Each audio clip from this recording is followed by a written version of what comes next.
জ্যৈষ্ঠের বৃষ্টিতেই বিদ্যালয় মাঠে জমে যাচ্ছে পানি। বৃষ্টি হলেই সারিয়াকান্দি পাইলট বালিকা উচ্চ বিদ্যালয়ের মাঠে হাঁটু পানি। মোহাম্মদ রাশেদ মণ্ডল, সারিয়াকান্দি, বগুড়া থেকে পাঠানো তথ্য ও ভিডিও চিত্রে দেখুন বিস্তারিত। বৃষ্টি হলেই সারিয়াকান্দি পাইলট বালিকা উচ্চ বিদ্যালয়ের মাঠে হাঁটু পানি। মোহাম্মদ রাশেদ মণ্ডল, সারিয়াকান্দি, বগুড়া থেকে পাঠানো তথ্য ও ভিডিও চিত্রে দেখুন বিস্তারিত।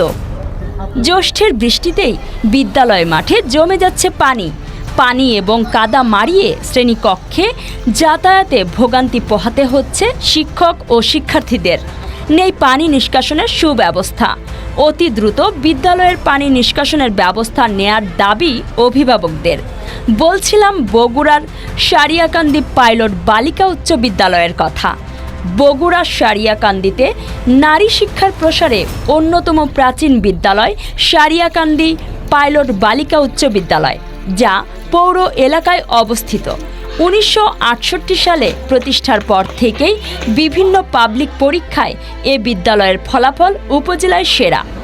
ইতিমধ্যেই বিদ্যালয়টিতে নির্মিত হয়েছে একাধিক বহুতল ভবন। বর্তমানে এ বিদ্যালয়ের ছাত্রী সংখ্যা 1345 জন। গত কয়েক বছর ধরেই এ বিদ্যালয়ের মাঠে সামান্য বৃষ্টিতে হাঁটু পানি জমা হচ্ছে। ফলে হাঁটু পানি ডিঙিয়ে এবং কাদা পানি অতিক্রম করে ছাত্রীদের শ্রেণীকক্ষে প্রবেশ করতে হচ্ছে। এতে পানি ডিঙিয়ে ক্লাস করার ভয়ে বৃষ্টির দিনে ছাত্রীদের উপস্থিতি কম হচ্ছে।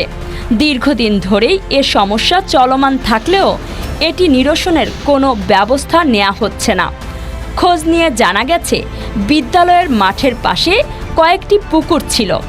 ইতিপূর্বে সেখানে বিদ্যালয়ের মাঠের বৃষ্টির পানি জমা হতো, কিন্তু গত কয়েক বছর আগে সেই পুকুরগুলো মাটি দিয়ে ভরাট করা হয়েছে। ফলে পানি নিষ্কাশনের ব্যবস্থা না থাকায় বিদ্যালয়ের মাঠে পানি জমা হচ্ছে।